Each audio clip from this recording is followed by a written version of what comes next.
Une organisation qui peut forcer un gouvernement démocratiquement élu à couper les retraites, privatiser les hôpitaux, licencier les enseignants et vendre les ressources nationales à des corporations étrangères. Une organisation qui n'a aucune responsabilité démocratique, qui ne répond à aucun électorat, mais qui possède plus de pouvoir réel sur votre vie que votre propre gouvernement. Cette organisation s'appelle le Fonds monétaire international, et ce qu'elle fait vraiment va vous révolter. Bonjour à tous, je suis économiste du développement spécialisé en dette souveraine et institutions financières internationales depuis 20 ans, et j'ai travaillé dans plusieurs pays qui ont subi les programmes du FMI. Ce que j'ai vu m'a dégoûté du système financier mondial. Parce que le FMI n'est pas là pour aider les pays pauvres. Il est là pour les contrôler, pour extraire leurs richesses, pour les garder endettés et dépendants éternellement. C'est du colonialisme financier moderne déguisé en aide internationale. Dans cette vidéo, vous allez découvrir comment le FMI fonctionne réellement comme un exécuteur de dette mondiale dont les politiques nuisent disproportionnellement aux nations en développement. Vous allez comprendre comment les conditions imposées par le FMI détruisent les économies plutôt que de les sauver. Et surtout, vous allez apprendre comment ce système représente une forme moderne de colonialisme financier qui transfère des trillions de dollars des pays pauvres vers les banques et corporations des pays riches.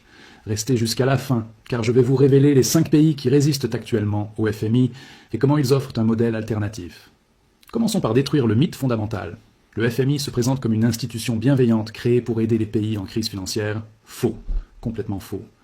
Le FMI a été créé en 1944 lors de la conférence de Bretton Woods, officiellement pour fournir une assistance financière à court terme pendant les crises. Mais regardez qui a créé le FMI, les États-Unis et la Grande-Bretagne, les 2 plus grandes puissances impériales de l'époque. Pourquoi créerait-il une institution pour aider les pays plus faibles? Non, pour contrôle. Et voici comment ça fonctionne. Un pays en développement traverse une crise, déficit de balance des paiements, chute de la monnaie, fuite des capitaux, panique, le gouvernement n'a plus d'options, il se tourne vers le FMI. Vous devez faire exactement ce que nous disons, sinon pas d'argent. Les conditions du FMI, le poison déguisé en remède. Voici les conditions typiques imposées par le FMI. Elles sont appelées programmes d'ajustement structurel. Ça sonne technique et neutre, mais c'est de la destruction économique systématique. Condition numéro 1, dévaluation de la monnaie. Le FMI exige que le pays dévalue sa monnaie. Pourquoi? Officiellement, pour rendre les exportations plus compétitives. En réalité, pour rendre les dettes étrangères plus chères et pour rendre le pays plus pauvre instantanément. Quand vous dévaluez votre monnaie de 50%, tout ce que vous importez coûte 2 fois plus cher.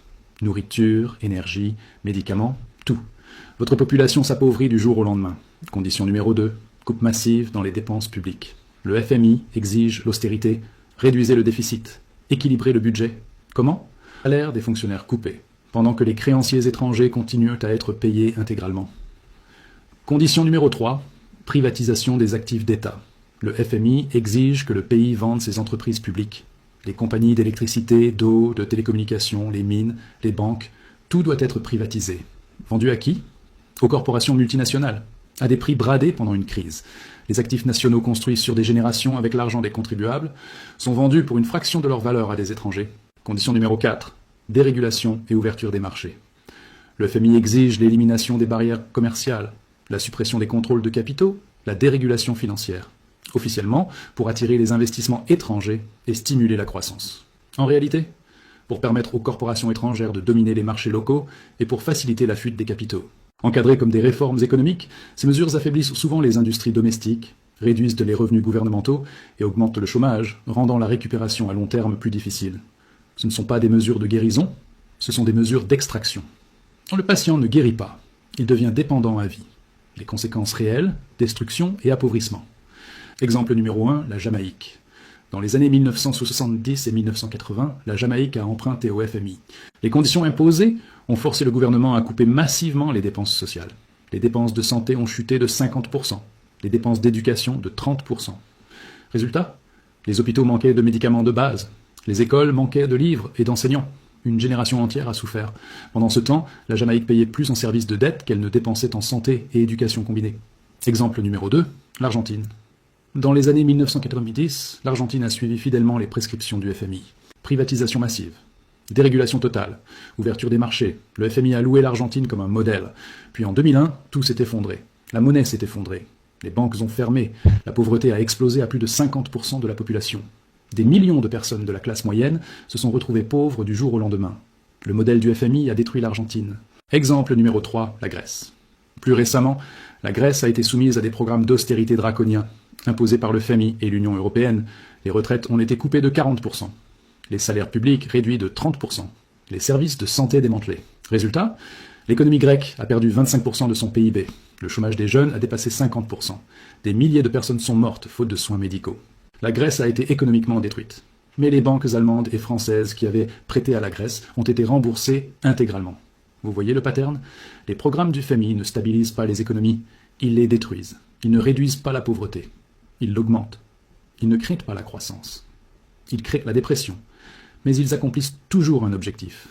Garantir que les créanciers étrangers, les banques, les corporations sont payés. Le vrai mécanisme d'extraction de richesses à grande échelle. Et voici ce que personne ne vous dit. Les économies pauvres et émergentes dépensent des sommes énormes chaque année juste pour servir leurs dettes étrangères.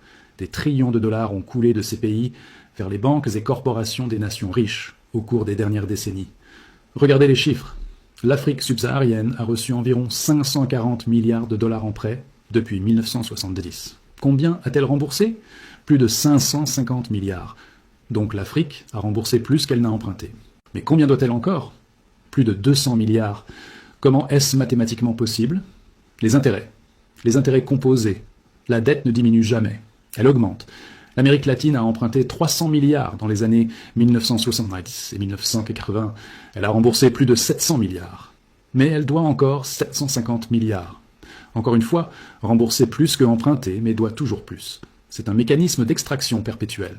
Et où vont ces paiements de dette? Vers les banques de New York, Londres, Paris, Francfort, vers les corporations multinationales, vers les investisseurs des pays riches.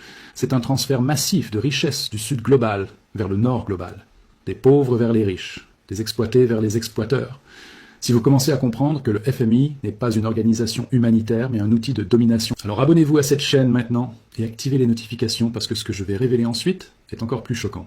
Le colonialisme financier moderne. L'affirmation plus large est que ce système représente une forme moderne de colonialisme financier.